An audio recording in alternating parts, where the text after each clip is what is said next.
Nós estamos de volta com o Canal Livre. Muito interessante a entrevista dessa noite com o físico Marcelo Gleiser. E no fim do bloco anterior, o Mitre fez uma pergunta e o professor pediu para responder com mais tempo. Então, Mitre, você quer repetir a pergunta? Professor, falamos da vida em 3 níveis, né? 3 níveis de vida. Um nível simples, complexo e o complexo inteligente. A minha pergunta é se há algum tipo de indício, de evidência mais ou menos clara, de que pode haver vida complexa, inteligente, fora da Terra, em outro planeta. Bom, não existe nenhum indício, a gente não tem a menor ideia se existe ou não outra inteligência no universo. Mas, por outro lado, a gente também não tem nenhum indício de que não possa existir vida inteligente em outras partes do universo. Ou seja, o que a gente entende hoje da vida se restringe à vida aqui na Terra, à história da vida aqui na Terra, né? E o que a gente sabe da vida aqui na Terra é o seguinte: ela surgiu, a Terra tem 4 bilhões e meio de anos de vida, 4 bilhões e meio de anos de vida. A vida surgiu há mais ou menos 3 bilhões e meio de anos de vida, ou seja, o primeiro bilhão de anos da Terra não dava para ter vida aqui, mas logo que deu, a vida surgiu relativamente rápido. Nesses 3 bilhões e meio de anos de vida, a maioria absoluta disso, quase que 2 bilhões e meio, só existiam seres unicelulares, tipo ameba, bactérias, só. Então, a vida que existia na Terra durante quase que a história inteira da Terra era uma vida só de bactérias. Aí, mais ou menos, há 1 bilhão de anos atrás, seres começaram a se juntar e formaram seres multicelulares, tipo essas esponjas marinhas que a gente também usa para tomar banho e tal, que são mais ou menos colônias de bactérias, né? E aí, há mais ou menos 500 milhões de anos, teve o que a gente chama de explosão do Cambriano, que é um período lá né, a gente divide em períodos, né? Cambriano, que de repente surgiu uma porção de outras formas de vida, mais ou menos de repente, na história da vida é tipo entre 50 milhões de anos. Surgiu uma porção de tipos diferentes de vida e daí a coisa pegou. Tá? Mas qual a provocação? Ninguém sabe. Não, se sabe sim. O que aconteceu foi o seguinte: as bactérias que dominavam a vida aqui descobriram uma coisa sensacional.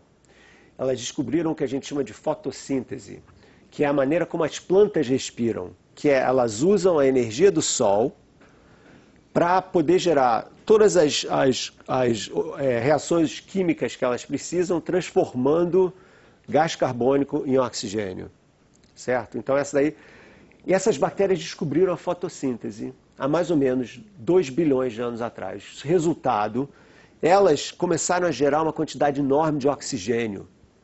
Elas que transformaram a atmosfera da Terra. Então essas bactérias transformaram a atmosfera da Terra numa atmosfera rica em oxigênio.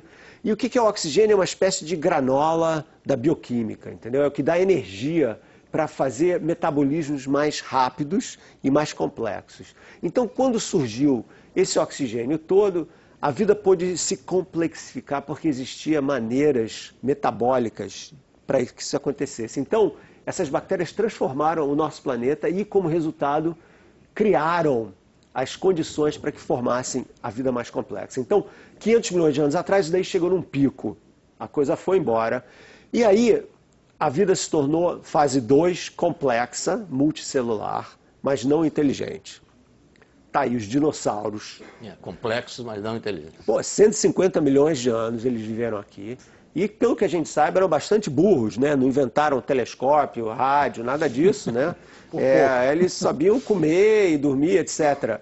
Então, 150 milhões, o que diz o seguinte, que a função da vida, isso é uma coisa muito importante que as pessoas sempre confundem, a função da vida não é criar inteligência. A função da vida é sobreviver.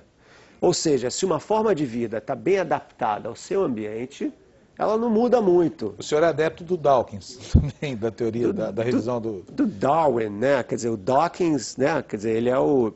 Mas, sem dúvida, o darwinismo não tem que... não, entendeu? É incontestável, vamos dizer assim.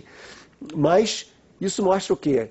Que a nossa história aqui na Terra é resultado de uma série de acidentes. Porque os dinossauros desapareceram 65 milhões de anos atrás, porque houve uma colisão com um grande asteroide aí de 10 quilômetros de diâmetro, que acabou com 50% da vida na Terra.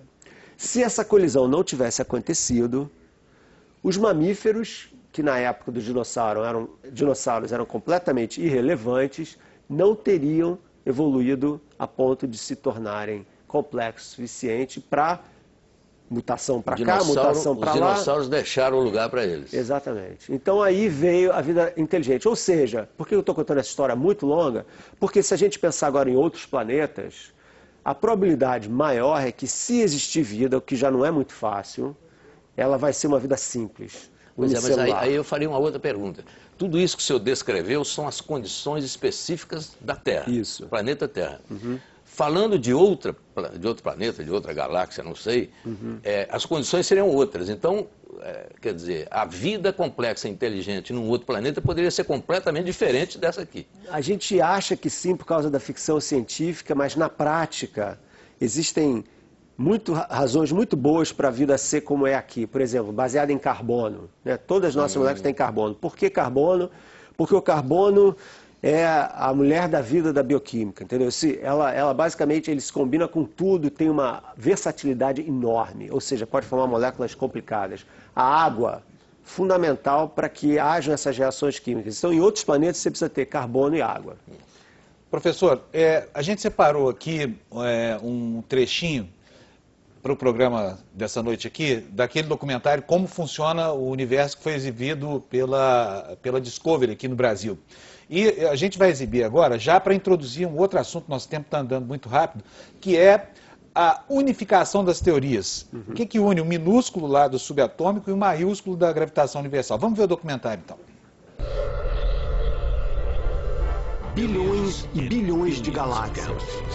O universo é tão vasto que sequer conseguimos imaginar o que esses números significam. Mas, 14 bilhões de anos atrás, nada disso existia. Até que aconteceu o Big Bang.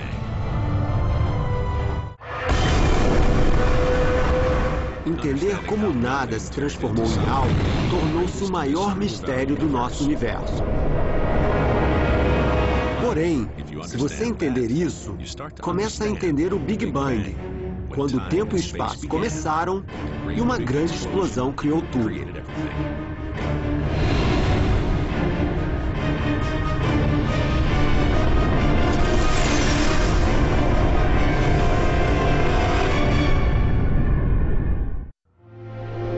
Na aurora dos tempos, o universo surgiu numa explosão e foi de absolutamente nada para tudo.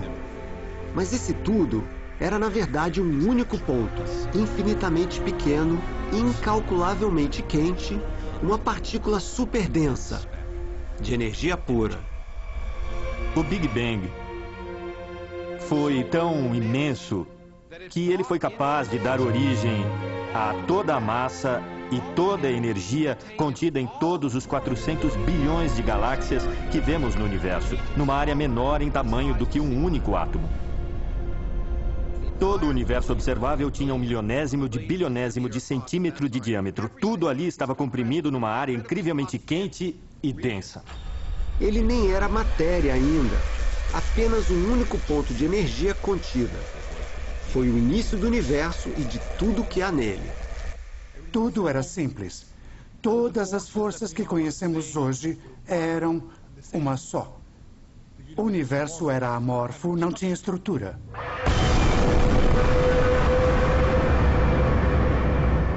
Naquele instante de criação, todas as leis da física, as próprias forças que estruturam o nosso universo, começaram a tomar forma.